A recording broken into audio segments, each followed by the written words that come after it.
crois que tu avais quelque chose à nous... Petite question à poser, Cindy. Donc, par rapport à une expérience qui t'est arrivée, ça serait bien que tu l'exprimes si tu le souhaites. Oui, bien sûr. Mon voyage pour arriver jusqu'ici, qui était très chaotique, mais qui s'avérait être avec plusieurs enseignements en même temps. Donc au départ de mon voyage, mon train avait du retard, déjà d'entrée. 7 h le matin, pouf, voilà. J'attends, je monte dans le train, je pars à l'aéroport. À l'aéroport, j'enregistre mes bagages, je vais dans la salle d'embarquement. Une demi-heure après, il nous annonce que l'avion avait du retard. Voilà, il a du retard, je sais, j'ai du temps à Paris, il me reste, j'avais 8 heures d'escale à Paris, donc pas de problème. Deuxième annonce, le vol a encore du retard. Hein? Je dis ok, ça se raccourcit toujours plus, mais pourquoi pas, c'est encore jouable, c'est bon. Et après, vol annulé. Là, j'ai dit ah, et puis j'ai dit, sur le moment, j'avais envie, mes émotions commençaient à prendre le dessus. Puis je me suis dit, je reçois un mail de la compagnie Air France en disant que j'allais transiter par Francfort pour aller à Paris, donc faire Allemagne-Paris. Et puis qu'il me restait 3 heures pour encore prendre mes bagages, changer d'aéroport, enregistrer les bagages, passer le contrôle. Voilà, j'avais 3 heures pour faire ça. Je me suis dit, ouf, ça sera pas possible. Puis là, j'ai senti quelque chose depuis le plus profond de moi, tout petit au départ, qui a commencé à grandir, grandir, grandir. Donc je l'ai laissé, je l'ai accueilli. Et qui est venu m'envelopper, m'entourer. Et j'ai dit non, je vais y arriver. Je le sais. Donc je suis partie en Allemagne, j'ai fait mon escale, je suis partie à Paris, je suis arrivée, voilà, j'ai pris mes bagages. Direction l'aéroport, donc 18h30 un vendredi, un lundi, reprise en plus après les vacances dans Paris. Tu es arrivé à quel aéroport en fait? Je suis arrivée à Charles de Gaulle. Charles de Gaulle. Je devais partir à Orly. Ah oui, c'est pas tout près. C'est pas tout près, non. Surtout à cette heure-là. Oui. 1h45 de voyage. Je suis arrivée à l'aéroport à 20h15 et le vol décollait à 21h. Donc tu arrivais avec tous tes bagages en fait. J'avais tous mes bagages, donc je suis déjà descendue du taxi bien avant parce qu'il y avait des bouchons. Donc je courais avec les bagages pour arriver à la porte, au terminal qu'il fallait. Ça, c'est de la motivation. Mais normalement, le vol, il est fermé, puisqu'il ferme 1 heure avant le départ, on est d'accord. Donc, tu arrives à 20h15 et tu cours avec tes bagages. J'arrive essoufflée dans le hall, un monsieur lumineux qui m'accueille. Il me regarde, il me dit « ça va pas ?» J'ai dit « non, ça va pas, j'ai loupé mon vol ». Il me dit « quel vol ?» Je lui ai dit « pour la Réunion ». Il a pris ma valise, venez avec moi. Puis je l'ai suivi.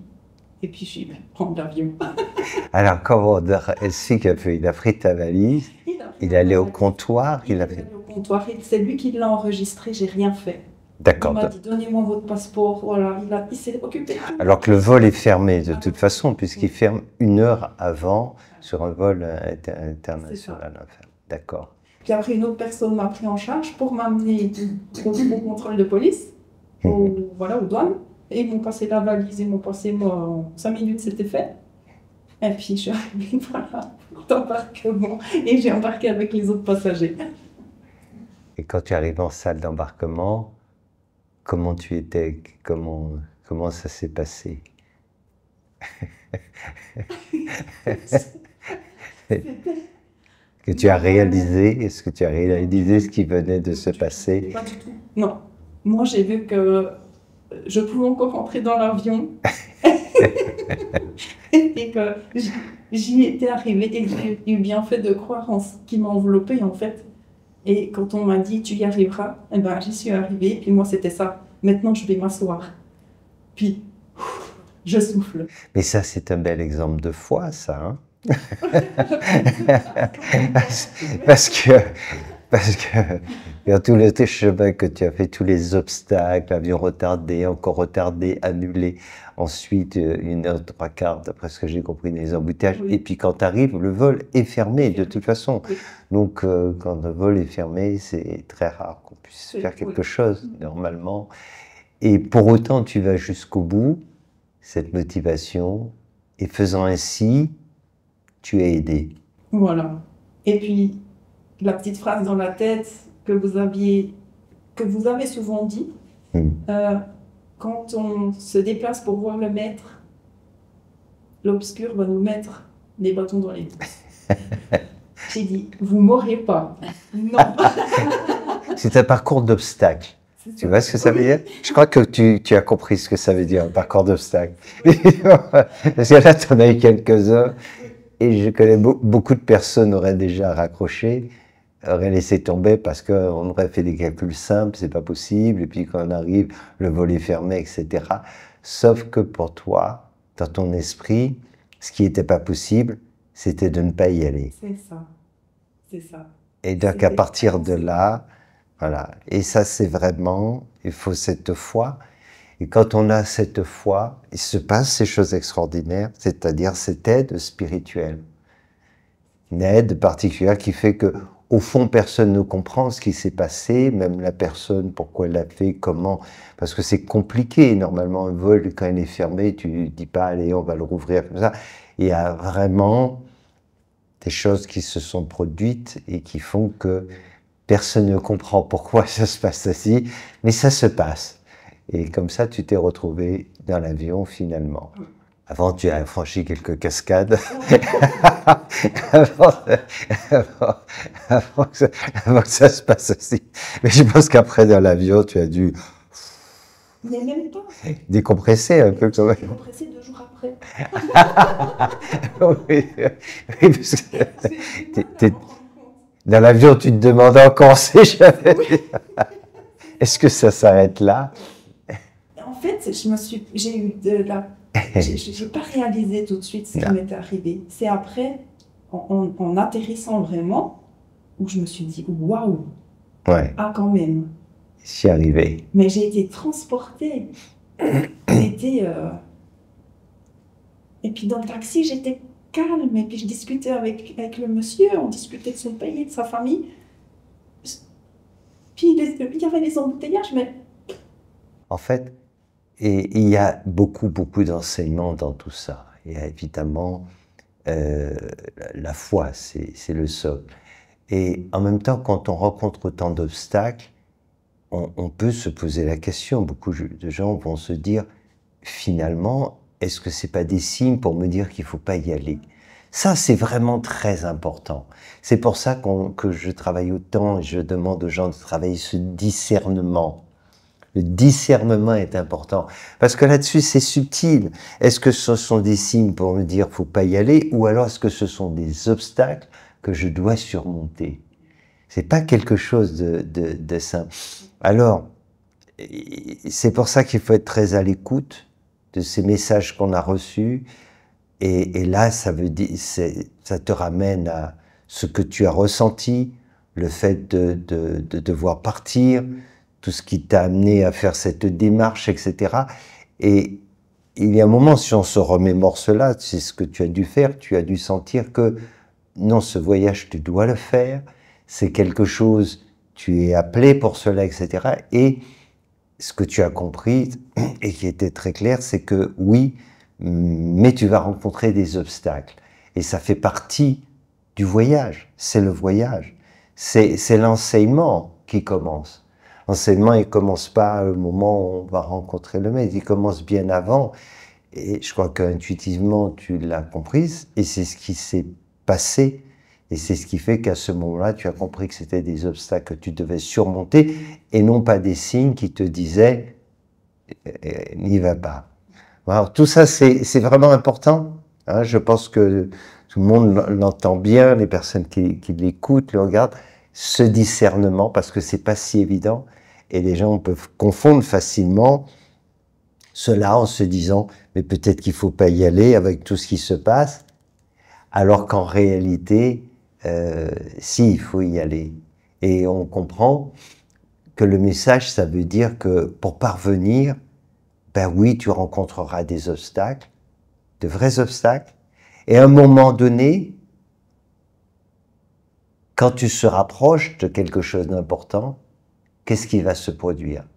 Tu vas rencontrer des obstacles où là, tu vas te dire, c'est insurmontable. Et c'est ça qui est intéressant. C'est à ce moment-là, quand tu rencontres cet obstacle, tu dis, ben là, je peux pas le faire. C'est là qu'il faut y aller. Parce que c'est là que tu vas être aidé. Et il faut que tu sois face à cette situation en disant, bon, et c'est vrai, tout le monde dirait, bah oui, c'est trop tard. Sauf que là, qu'est-ce qui se met en route? C'est la foi. Et avec la foi, tout est possible. Tu pouvais même arriver à la Réunion avant que l'avion décolle. et attendre tes bagages, mais ça aurait été long.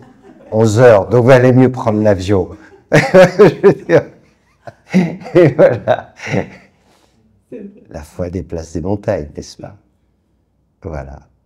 Et ce séjour, alors que tu finis, tu n'as pas regretté d'avoir franchi tous ces obstacles et d'être revenu? J'ai été récompensée fois 1000. C'est ta détermination, c'est ta foi. C'est cela, en fait. Après, ça se passe naturellement. Il y a autre chose, Cindy, parce que là, on a parlé, quelque chose qui est arrivé il y a quelque temps, où une personne, pas obligé, on ne va pas nommer, dire des noms, t'as dit quelque chose qui m'a interpellé, et c'est quelque chose qui est important pour d'en parler, parce que ça intéresse aussi beaucoup de gens. Vous voyez, le partage qu'on vient de faire, ça va intéresser énormément de personnes. C'est très riche, parce qu'on a parlé de choses vraiment très importantes. Alors, si tu veux bien en parler. Oui, c'est une personne que j'ai connue à La Réunion, qui vous suivait et qui était, à mes yeux, dévouée. Et quelque temps après, on s'est rencontrés, je l'ai invitée à venir manger à la maison. Et c'était plus la même personne. Elle tenait des discours carrément à l'opposé de ce que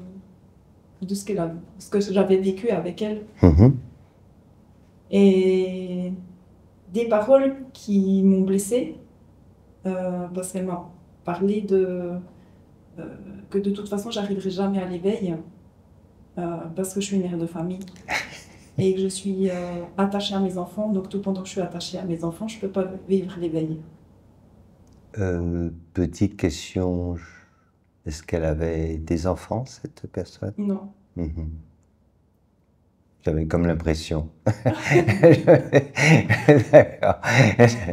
D'accord. Et ben, ça allait à l'encontre, en fait, de vos enseignements. En plus, elle vous a rabaissé, critiqué. J'ai été totalement perturbée. Oui. Vraiment.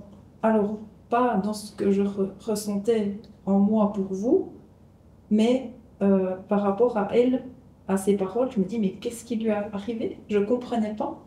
Et de quel droit elle ose me dire des choses comme ça? Mm-hmm. Alors, c'est quelque chose d'important. L'idée dans tout ça, c'est pas de nommer la personne, ni de faire une histoire sur quelqu'un, c'est pas ça du tout le but, il n'y a pas de polémique. Mais cette histoire est intéressante pour quelque chose de précis. Pas après, j'ai l'habitude, hein, des gens qui peuvent me porter très très haut et ensuite qui vont m'enterrer très très bas. C'est l'ego, c'est l'ego. De toute façon, l'ego va tout faire pour finalement que ça ne se produise pas. Je ne cesserai de le répéter. Celui qui veut, celle qui veut s'éveiller, c'est l'âme. C'est pas l'ego. L'ego va tout faire pour que ça ne se produise pas. L'éveil veut dire la mort de l'ego. Donc, c'est un combat entre l'âme de la personne qui aspire à cela et l'ego qui va tout faire pour faire dérailler la machine.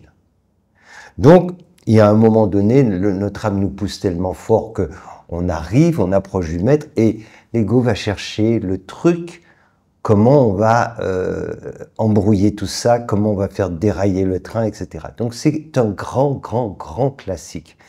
D'autant plus quand on n'a pas cette culture, pour beaucoup, les Occidentaux n'ont pas cette culture de la relation avec le maître, ne comprennent pas aussi ce côté... on ne comprend pas. Quand on parle de l'ego et de l'éveil, on a l'impression que cet éveil, c'est à un moment donné, on arrive à une expansion de conscience, on arrive à quelque chose d'extraordinaire.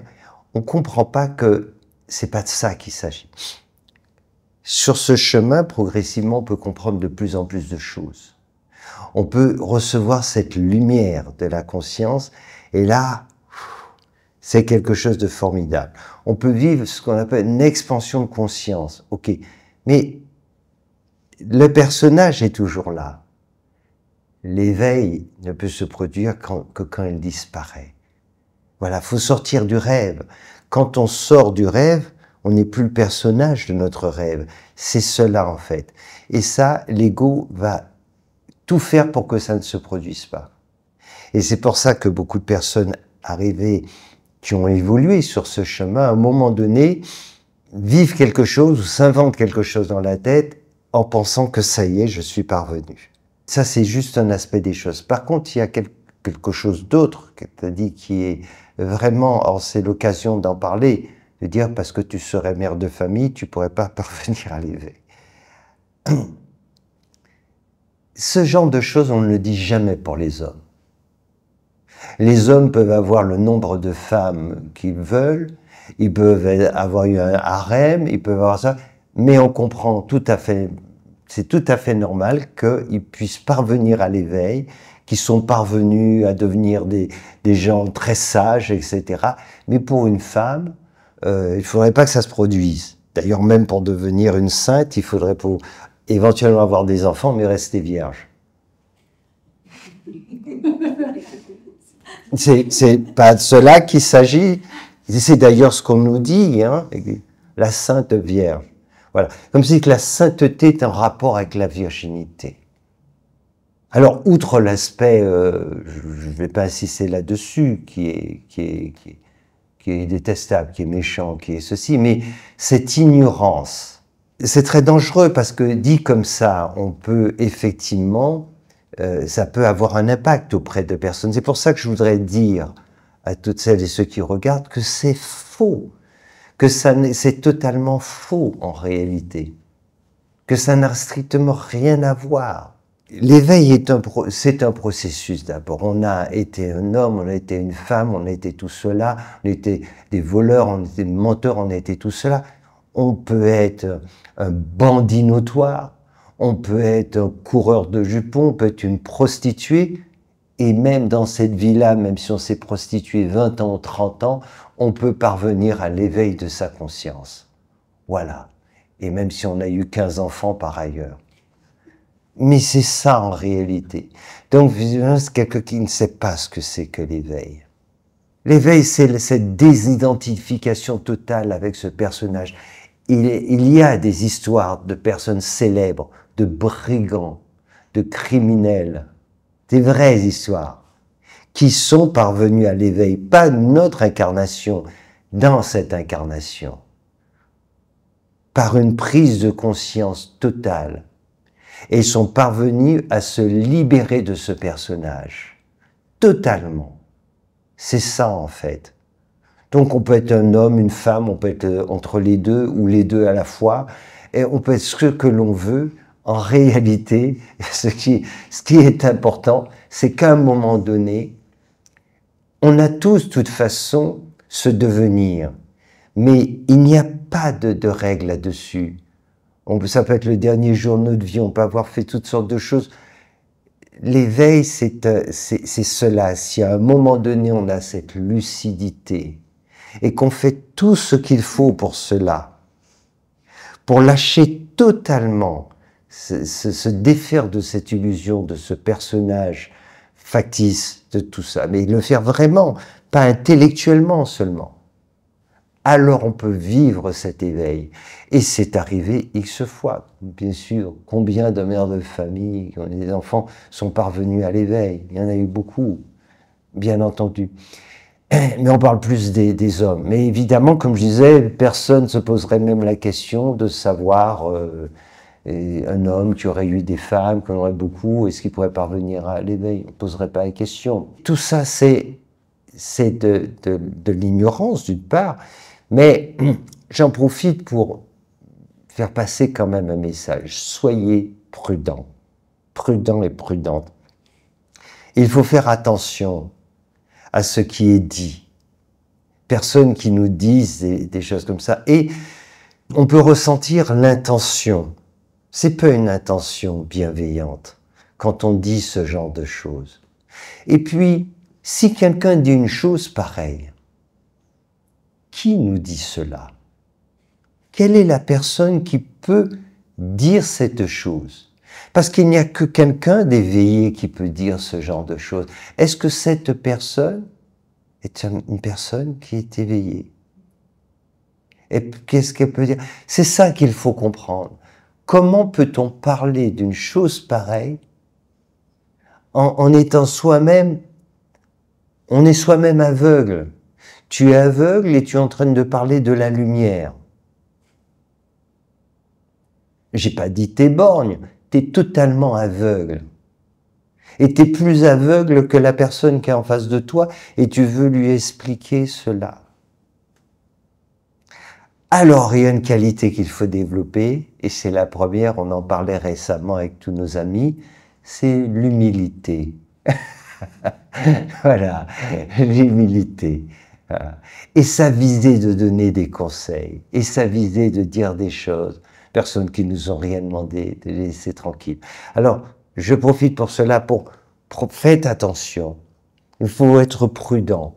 C'est très caractéristique, celles qui en savent le moins, je parle des gens, des personnes en général, c'est celles qui veulent toujours en dire le plus, ne savent rien. Voilà, donner des conseils. Plus on apprend de choses, plus on découvre, plus on est prudent dans ce qu'on va dire. Et moins on va en dire. Et ce genre de choses, ça ne peut pas sortir de la bouche de quiconque. Même de ça, je ne parle pas de une, ça ne peut pas se dire. Ça ne peut pas se dire. Encore moins d'un éveillé, parce que c'est une stupidité, mais même quelqu'un qui n'est pas parvenu à ce niveau-là ne peut pas dire une chose pareille. D'abord, il ne sait pas. Et puis, ça a quel sens que ça? Quel sens que ça? Sachant que ce qui est important, c'est de croître sur ce chemin, de s'élever. Alors, cette malveillance, pour dire les choses telles qu'elles sont, peuvent être extrêmement préjudiciables, donc il faut faire attention à cela. Je dis aux gens, faites attention. Je vois tellement de personnes et des gens aussi qui se disent énergéticiens et tout ça. Faites attention. Parce que si vous allez faire un soin avec des gens comme ça, moi je vous recommande plutôt d'aller au bistrot et d'aller vous taper 2-3 bières. Vous aurez moins de risques avec ça, voire même un whisky et peut-être même une vodka. Ça vous fera moins de dégâts. Mais je dis ça en rigolant, mais en réalité, c'est la vérité vraie, comme on dit. La Côte d'Ivoire. C'est la vérité vraie. Parce qu'il y a des vérités qui ne sont pas tout à fait vraies. Celle-ci, c'est la vérité vraie.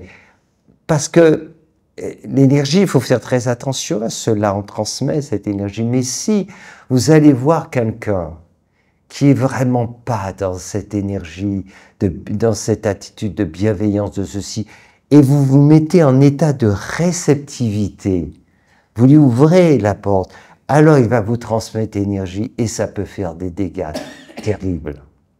Déjà, quand on est dans une relation, parce que l'autre, on a créé une relation amicale et tout, donc on s'ouvre, et ces mots, ce que la personne va véhiculer, ça a déjà un effet. Donc, il faut être vraiment prudent là-dessus. C'est pour ça que je tenais à aborder, et pas du tout pour faire état de la personne, ce n'est pas du tout le propos, il ne s'agit pas de rentrer dans une polémique, mais je sais que des millions de personnes sont confrontées à cela. Donc méfiez-vous des gens qui savent, qui vont dire c'est ceci, c'est cela, il faut faire ci, ou bien qui vous rencontrent et qui vont raconter toute votre vie et toutes vos vies passées et ceci. Qu'est-ce que vous en savez de tout cela? Et pourquoi tout cet étalage?